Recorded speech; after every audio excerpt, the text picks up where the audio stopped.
bem?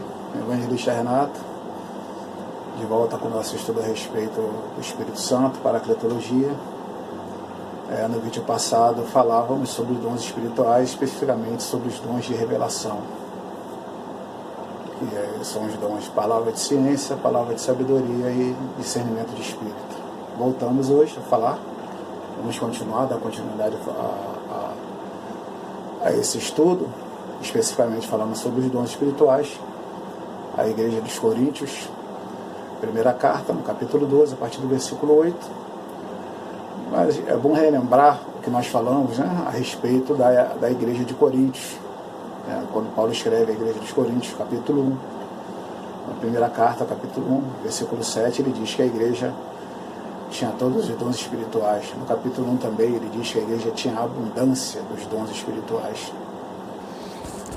No capítulo 3, Paulo fala sobre a carnalidade que havia na igreja, sobre as contendas, sobre as dissensões, sobre as brigas, sobre as imoralidades sexuais.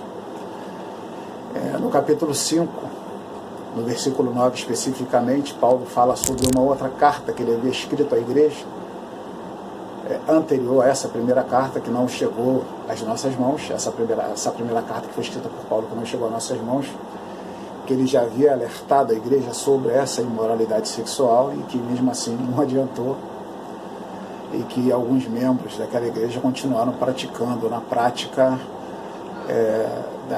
daquelas imoralidades sexuais. No capítulo 3, a partir do versículo 5, Paulo fala sobre os motivos, os principais motivos das dissensões na igreja, porque na igreja haviam lá os seguidores de homens, uns se diziam de Paulo, outros se diziam de Apolo, e além de Paulo e Apolo haviam também mais outros dois homens, grandes pregadores, grandes homens de Deus daquela época, mas que infelizmente, por uma visão errada de alguns da igreja de Coríntios, passaram a ser os seus principais referenciais. E Paulo escreve a igreja dos Coríntios, ou a igreja dos Coríntios, e a igreja de Corinto, e ele pergunta no capítulo 3, no versículo 5, quem é Apolo? Quem é Paulo? E ele diz, não somos nós, homens, por quem Deus, por intermédio de nós, ganhou vocês, ou salvou vocês, ou fez com que vocês chegassem ao conhecimento do Evangelho? E ele fala, que um regou, um plantou, o outro regou, mas quem dá o crescimento é Deus. Então Paulo deixa bem claro que toda glória, toda honra pertence a Deus, independente aí da proeminência, independente do destaque do pastor, do pregador. A glória sempre pertence e pertencerá a Deus. Paulo deixa isso bem claro à igreja dos Coríntios. E no capítulo 6, a partir do capítulo 6, Paulo repreende a igreja dos Coríntios, a respeito da grande dissensão, a grande briga que havia entre alguns membros da igreja, que eles preferiam muitas vezes procurar justiça mundana, justiça dos homens, ao invés de resolver as suas diferenças dentro do ambiente cristão, dentro da própria igreja. E Paulo repreendeu a igreja também duramente por causa dessas situações e desses problemas.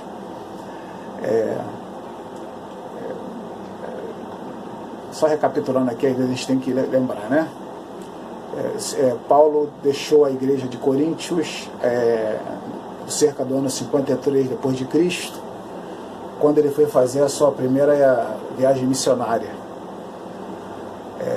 Então ele deixou a igreja sob a responsabilidade, sob a liderança de Áquila e Priscila, um casal que veio da Itália e que Paulo conheceu ali em Corinto.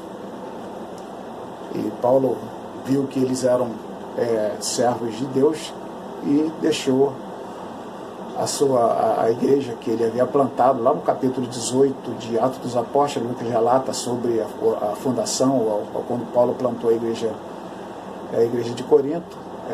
Lucas relata essa história sobre a fundação da igreja de Corinto. Então Paulo deixa essa igreja sob a responsabilidade de Áquila e Priscila. Bom, o motivo de Paulo escrever essa segunda carta, primeira carta aos Coríntios, né, a primeira carta oficial, né, para nós, a igreja de Coríntios, a igreja dos Coríntios, foi porque ele havia recebido lá, ele relata isso lá no capítulo 1, versículo 11, dessa primeira carta, uma carta da família de Cloe, em que eles relatam com detalhe o que estava acontecendo na igreja. A imoralidade sexual, as contendas, as brigas, os desentendimentos dos irmãos e também a desordem na forma deles realizarem os cultos na igreja. Então, os principais motivos de Paulo, só relembrando, recapitulando, de Paulo escrever essa carta à igreja, aos Coríntios, foram esses motivos: a imoralidade sexual, as contendas, as facções e também as desordens, a maneira desordenada de se realizar os cultos na igreja. Só para a gente recapitular. Nós paramos no vídeo passado, falávamos sobre os dons de revelação, como já falamos no começo do vídeo, e hoje nós vamos falar, nesse vídeo agora, vamos falar sobre os dons de poder. Os dons de poder são os dons que atribui a pessoa que o recebe a autoridade, o poder, né, como já diz a palavra, de realizar atos sobrenaturais, atos que vão além do entendimento humano. Esses são os dons de poder. Talvez hoje nós levemos um pouco menos de tempo, né, para falar sobre esses dons. Então, um dos grandes motivos de Paulo escrever à igreja aos Coríntios, dos Coríntios, foi sobre a ordem ou a maneira correta de fazer uso desses dons. Então, quando Paulo escreve à igreja de Coríntios, lá no capítulo 12, ele diz o seguinte, no capítulo 12, versículo 7, ele diz que os dons são para ser usados para aquilo que é útil. Então, o que Paulo queria dizer também àquela igreja era que os dons espirituais que cada indivíduo, que cada crente daquela igreja havia recebido, era uma ferramenta de Deus para beneficiar e para edificar toda a igreja. E não a pessoa havia recebido o dom para o seu próprio benefício e para o seu próprio proveito. Então, uma das coisas que nós temos que entender quando nós recebemos um dom espiritual é que não recebemos o dom para o nosso próprio proveito, para o nosso próprio benefício, mas recebemos o dom para o uso comum da igreja e para a edificação da igreja de uma maneira total e de uma maneira geral. E Paulo também fala sobre as diversidades dos dons espirituais. Quando Paulo escreve à igreja de Coríntios, a igreja dos Coríntios, Paulo fala sobre a diversidade dos dons espirituais.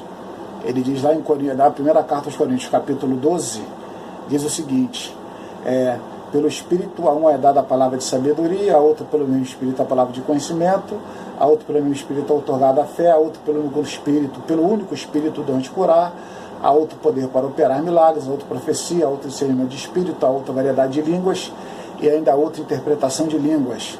Entretanto, o mesmo e único Espírito realiza todas essas ações e ele as distribui individualmente a cada pessoa conforme o Espírito Santo deseja. Então, os dons que nós temos não pertencem a nós, pertencem ao Espírito Santo, que nos presenteia, né? A palavra charismas, ou carismas, como nós já dissemos no estudo passado, significa dons ou presentes. É aquilo que o Espírito Santo nos agraciou. É com aquilo que o Espírito Santo nos agraciou de uma forma para potencializar o nosso trabalho em prol do reino de Deus. No capítulo 12, no versículo 12, Paulo continua e diz assim: porquanto assim como o corpo é uma só unidade, possui muitos membros, e todos os membros do corpo, ainda que muitos, constituem um só organismo, assim também ocorre em relação a Cristo. Capítulo 12, versículo 12. Versículo 13 ele diz: pois todos fomos batizados por um só Espírito, a fim de sermos um só corpo, quer judeus, quer gregos, quer escravos, quer livres, e a todos nós foi dado beber de um único Espírito, porque também o corpo não é constituído de apenas um membro, mas de muitos membros. Se porventura o pé disser, porque não sou mão, não pertence ao corpo, nem por isso deixa de fazer parte do corpo. E se a orelha reclamar, porque não sou olho, não pertence ao corpo, nem por isso deixa de fazer parte do corpo. Então aqui ele está falando sobre a edificação da igreja e a importância de cada membro nesse processo, cada membro da igreja no processo de edificação da igreja. E se o corpo todo fosse olho, onde estaria a capacidade de ouvir? E se o corpo todo fosse audição, onde estaria o olfato? Em verdade, Deus dispôs cada um dos membros no corpo segundo a sua vontade. E se todos fossem um só membro, onde estaria o corpo? Sendo assim, há muitos membros, mas um só corpo. Então, o motivo de nós pertencermos a um corpo para que esse corpo seja edificado através da nossa vida. E cada membro desse corpo ajuda no aperfeiçoamento do outro membro. E juntos todos os membros edificam esse corpo, fazendo com que esse corpo seja saudável e que esse corpo possa agir de maneira integral, de maneira real, de maneira verdadeira e de maneira eficiente em prol do reino de Deus e para que através disso o nome de Jesus seja glorificado. Nós paramos no estudo passado, falávamos sobre os dons de revelação e hoje nós vamos falar sobre 3 tipos de dons, que são os dons de poder. Na verdade, vamos falar sobre 3 dons de um outro tipo de dom, que é o dom de poder. Uma outra operação do Espírito Santo através da sua multiforme graça, que é o poder, os dons de poder. Então, o primeiro dom de poder que nós vamos falar hoje é o dom da fé. E quando nós falamos do dom da fé, como está lá em Marcos capítulo 11, versículo 22 ao 24, Jesus Cristo fala sobre essa fé. Não é a fé salvífica, a fé que salva o homem, ou a fé da fidelidade, mas é sobre aquela fé que remove montanhas. Jesus Cristo, quando fala sobre essa fé, Marcos capítulo 11, versículo 22, ele diz o seguinte: tendo fé em Deus, e com toda a certeza eu vos asseguro, que se qualquer pessoa ordenar a este monte, levanta-te e lança-te no mar, e não houver dúvida em seu coração, mas crer que se realizará o que te pede, ou que se pede, assim lhe será feito.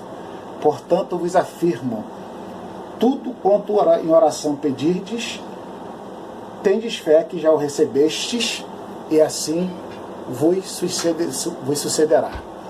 Então Jesus está ali falando aos discípulos, ou aos discípulos e a quem está próximo, ouvindo a respeito dessa fé, sobre a ação da fé sobrenatural, a fé que faz as montanhas se moverem. É aquela fé que, em meio à dificuldade, em meio a tudo que parece estar contra você, contra mim, contra nós, tudo ao nosso desfavor, ou nada ao nosso favor, ainda assim nós conseguimos, botar a escala aqui, gente, ainda assim nós conseguimos realizar o grande milagre em nome de Jesus Cristo, através dessa fé que traz à existência as coisas que não, aquilo que não existe, traz à existência aquilo que não existe. como descrito lá em Romanos capítulo 4, versículo 17. Vamos ler lá o que está escrito lá, Romanos 4, versículo 17, quando Paulo escreve àquela igreja, aos romanos, sobre essa fé sobrenatural. Romanos capítulo 4, versículo 17, vamos ler lá rapidinho, para a gente poder ganhar tempo. Está escrito o seguinte, versículo, como está escrito: eu o constituí pai de muitas nações. Ele é o nosso pai aos olhos de Deus, em quem Abraão depositou sua fé.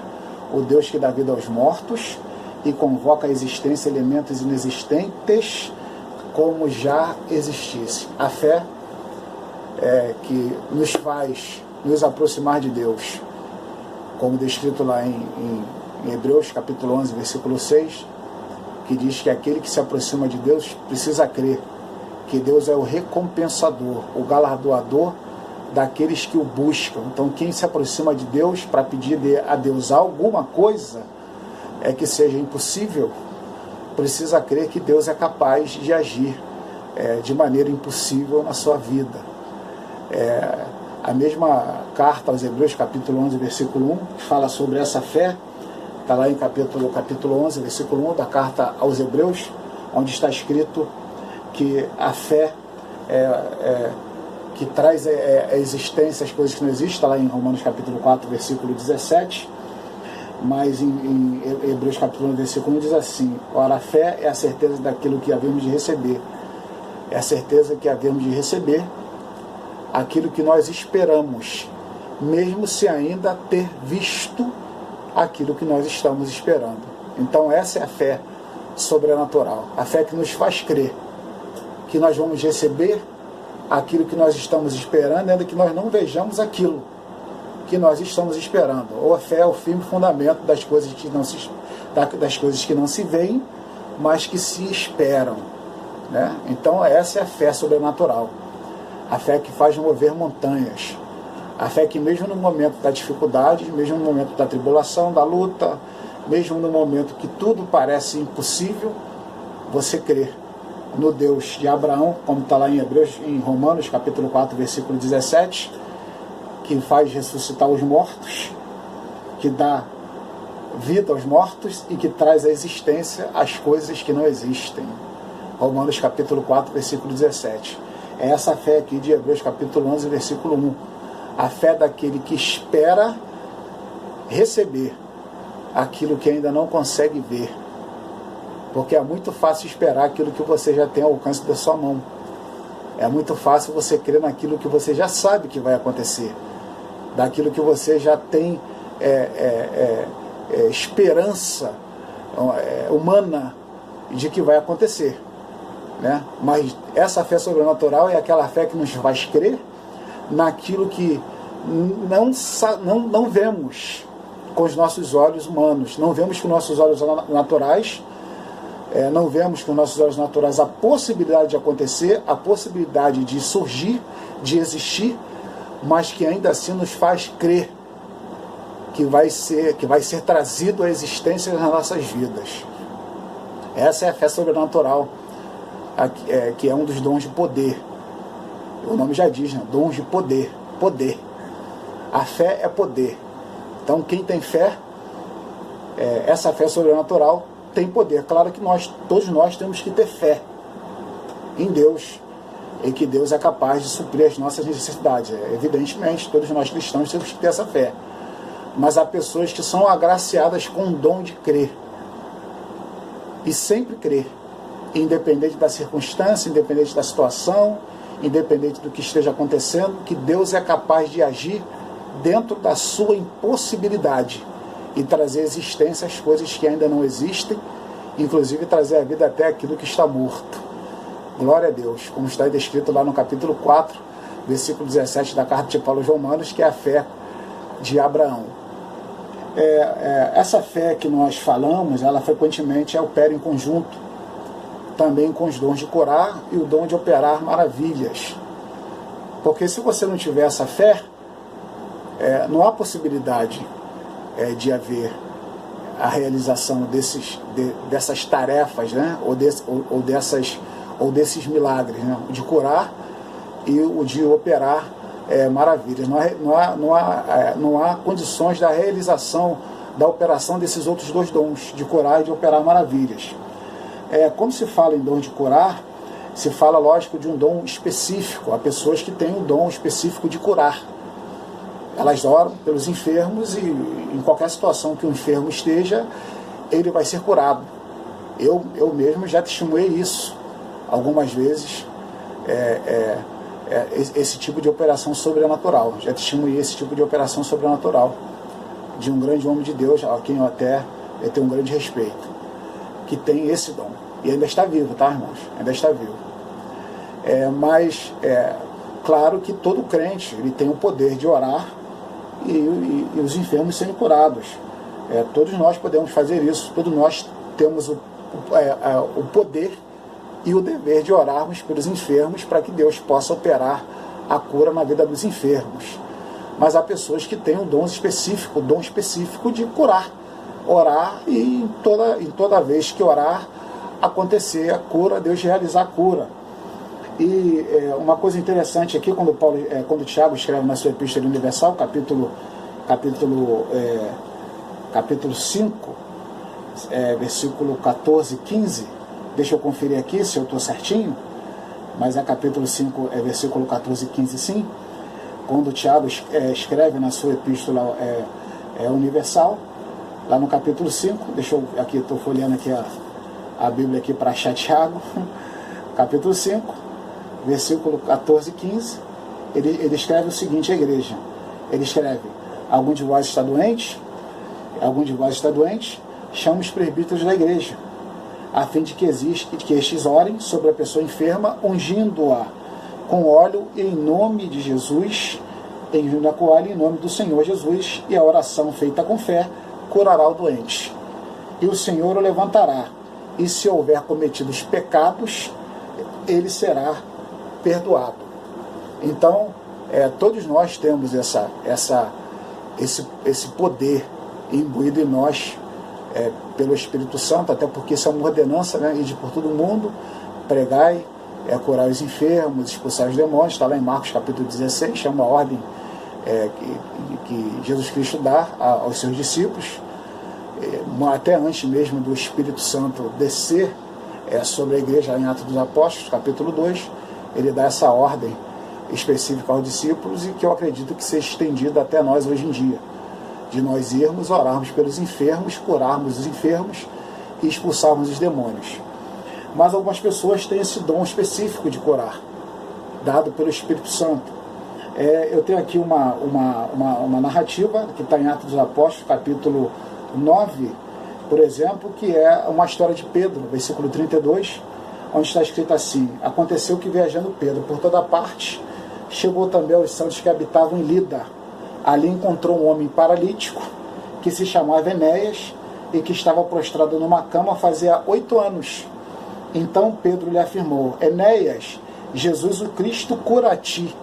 Levanta-te, arruma a tua cama. E ele se levantou no mesmo instante, e viram todos que moravam em Lida e Sarona, os quais se converteram ao Senhor.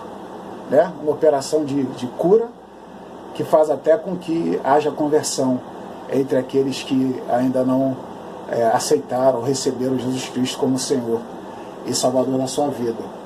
Um outro dom relacionado aqui aos dons de poder é o dom da operação de milagres, que também é um dom muito importante para a igreja.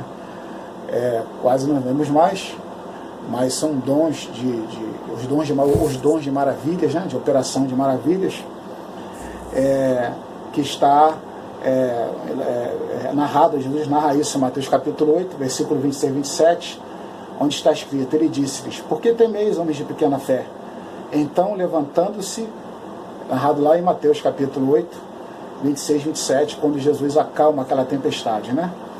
Então, levantando-se, repreendeu os ventos e o mar, e seguiu-se uma grande bonança. E aqueles homens se maravilharam, dizendo: que homem é este, que até os ventos e o mar lhe obedecem? Dom de operar maravilhas. Jesus era pleno em todos os dons espirituais, até porque Jesus era cheio do Espírito Santo. O Espírito Santo habitava nele, como homem que foi aqui na sua missão na terra. Esse dom de operação de maravilhas se trata de atos sobrenaturais de poder que intervém nas leis da natureza e também se manifesta em prol do reino de Deus contra Satanás e os espíritos malignos, os dons de operar maravilhas. Então Jesus, ele operou muitas maravilhas quando cumpriu a sua missão aqui na terra, acalmando o mar, libertando endemoniados, né? Nós conhecemos bem a história do Gadareno, curando enfermos e muitas outras maravilhas Jesus operou, porque ele era pleno do Espírito Santo e nele havia todos os dons espirituais. Ele tinha o poder de operar essas maravilhas dadas a ele por Deus para cumprir a sua missão. Mas uma coisa também muito interessante é em Atos dos Apóstolos, capítulo 5, do versículo 14 a 16, quando narra o seguinte: em número cada vez maior, homens e mulheres criam no Senhor e eram acrescentados à comunidade a ponto de os doentes serem levados para as ruas. Olha que coisa interessante, colocadas em leitos e macas, para que quando Pedro passasse, ao menos a sua sombra se projetasse sobre aquelas pessoas, ou sobre algumas daquelas pessoas, e da mesma forma, das cidades ao redor, vinham muita gente a Jerusalém, trazendo doentes e pessoas atormentadas por espíritos malignos e demoníacos, e todos eles eram libertos. Então, eu gosto muito de citar, quando eu falo sobre o dom de operar maravilhas, Pedro, porque quando nós vemos o Atos dos Apóstolos, nós vemos Jesus, o Espírito Santo, usando muito Pedro no dom de operar maravilhas, né? Nós vemos, por exemplo, lá em Atos dos Apóstolos capítulo 3, ele e João subindo ao templo e fazendo aquele homem que estava sentado à porta formosa do templo, que era paralítico, de nascença ali, se sentava ali esmolando, pedindo esmola, ser curado e se levantar e sair saltitando, pulando de alegria, depois de ter sido curado por Pedro e por João.